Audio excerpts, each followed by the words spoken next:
अस्सलाम वालेकुम स्टूडेंट्स, कैसे हैं बेटा आप लोग? खैरियत से हैं? ठीक ठाक हैं? अच्छा बेटा, आज का हमारा टॉपिक है टाइप्स ऑफ मैकेनिकल वेव। तो बेटा ये टॉपिक स्टार्ट करने से पहले आपको सिंपल ये पता होना चाहिए कि मैकेनिकल वेव्स क्या होती हैं।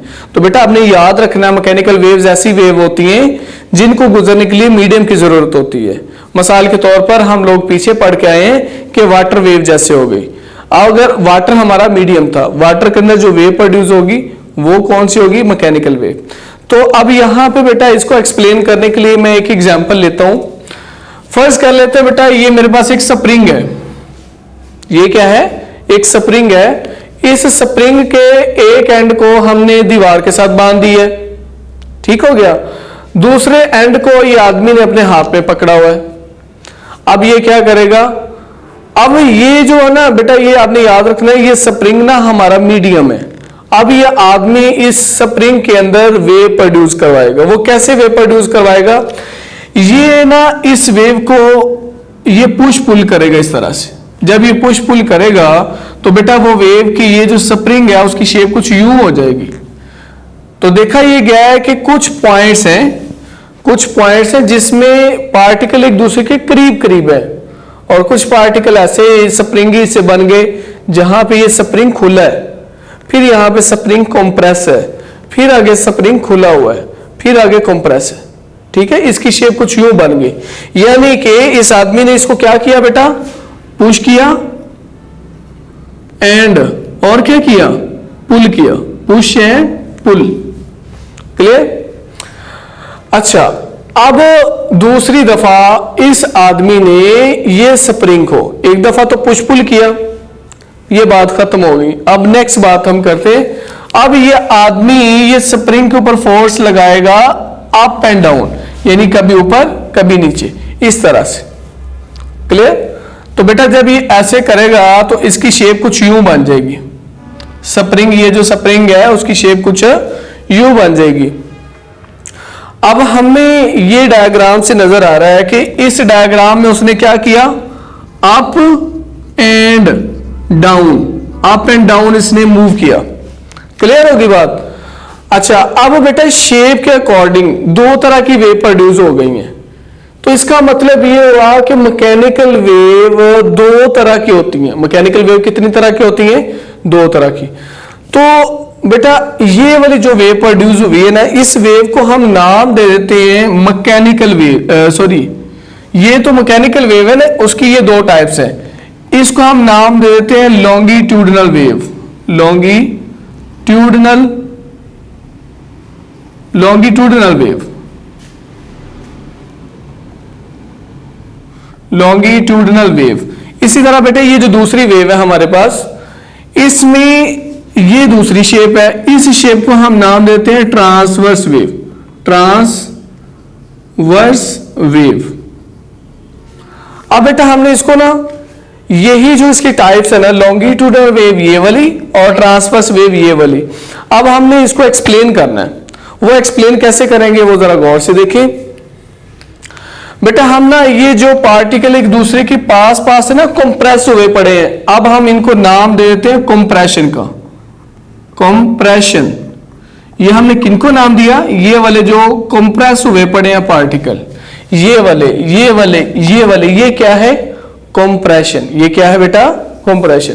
अच्छा, अब वो पार्ट जहां पे पार्टिकल एक दूसरे के दूर दूर है उसको हम नाम दे देते हैं rarefaction. Rarefaction, compression, rarefaction. ये बात क्लियर होगी बेटा? अच्छा, लॉन्गिट्यूडनल वेव में आपने याद रखना है क्या होते हैं? कंप्रेशन और रेयर फैक्शन।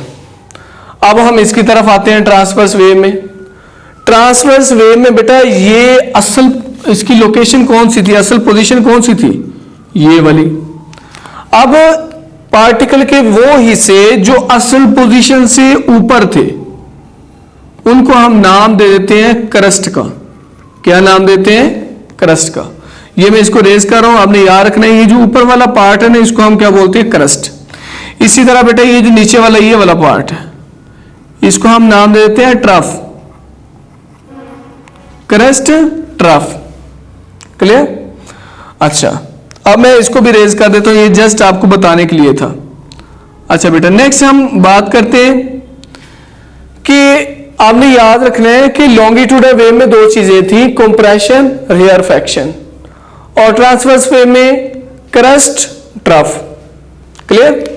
अच्छा बेटा, नेक्स्ट अब हम ने जब लॉन्गिट्यूडल वेव प्रोड्यूस करवाई तो बेटा देखा यह गया कि सबसे पहले वेव यहां से पैदा हुई, फिर आगे आगे आगे आगे चली गई। यानी कि मैं यहां पे लॉन्गिट्यूडल वेव को पहले एक्सप्लेन करूंगा। बेटा लॉन्गिट्यूडल वेव में सबसे पहले जो वेव है वो आदमी के हाथ के पास है, प्रोड्यूस हुई और आगे आगे आगे ऐसे चली गई। ठीक है, ये मैंने किसकी पिक्चर बनाई है? वेव मोशन की, यानी वेव की जो मोशन है वो ऐसे है।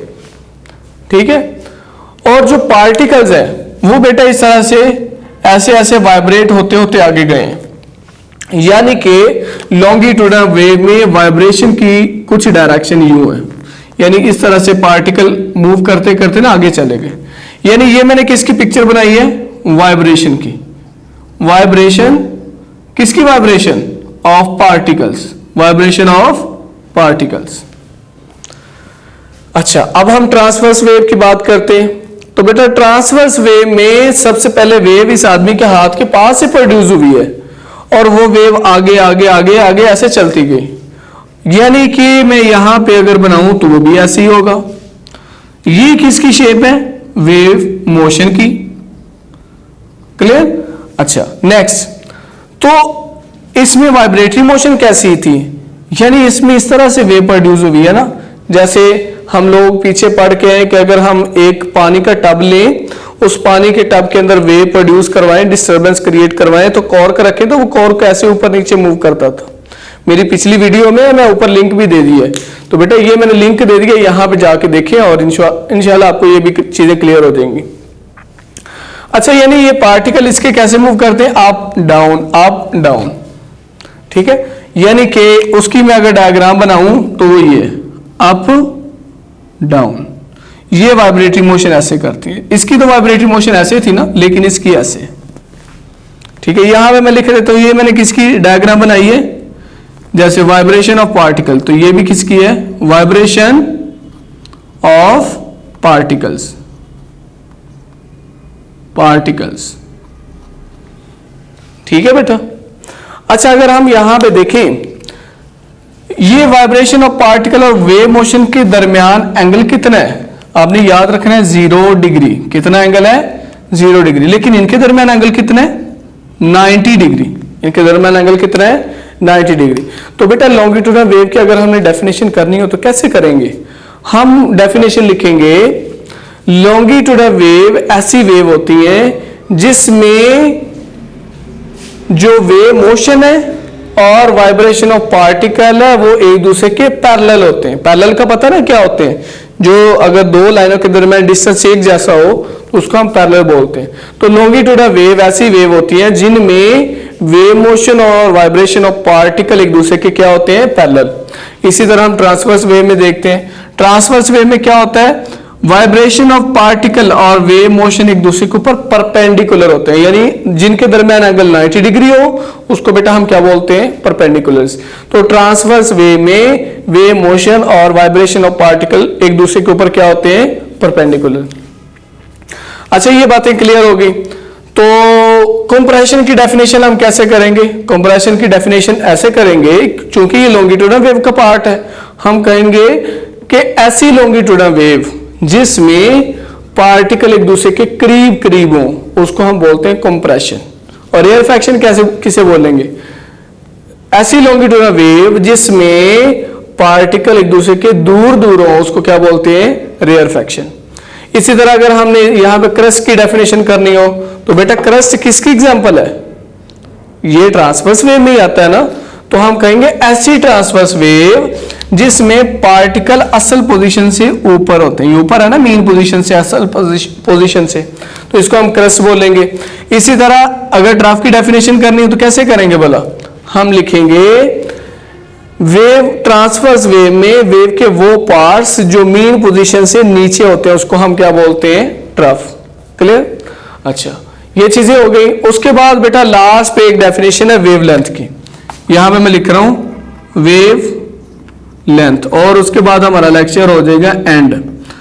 अच्छा बेटा ये वेवलेंथ क्या होता है, आपने इसको गौर से देखना है। हमने ना इसको डिफाइन करना है लॉन्गिट्यूडनल वेव में भी और ट्रांसवर्स वेव में भी। तो बेटा आपने याद रखना है एक कंप्रेशन और अगला जो कंप्रेशन, ये पहला कंप्रेशन, ये अगला कंप्रेशन, जो वेरी नेक्स्ट कंप्रेशन होता है ना उसको बोलते हैं कॉन्जेक्टिव कंप्रेशन। तो बेटा दो कॉन्जेक्टिव कंप्रेशन के दरमियान जो डिस्टेंस होता है उसको हम बोलते हैं वेवलेंथ। या दो रेयर फैक्शन, दो कॉन्जेक्टिव रेयर फैक्शन, ये रेयर फैक्शन है जो पार्टिकल एक दूसरे के दूर दूर है, यहां पे भी पार्टिकल एक दूसरे के दूर दूर है। दो कॉन्जेक्टिव रेयर फैक्शन के दरमियान जो डिस्टेंस है उसको भी हम वेवलेंथ बोलते हैं।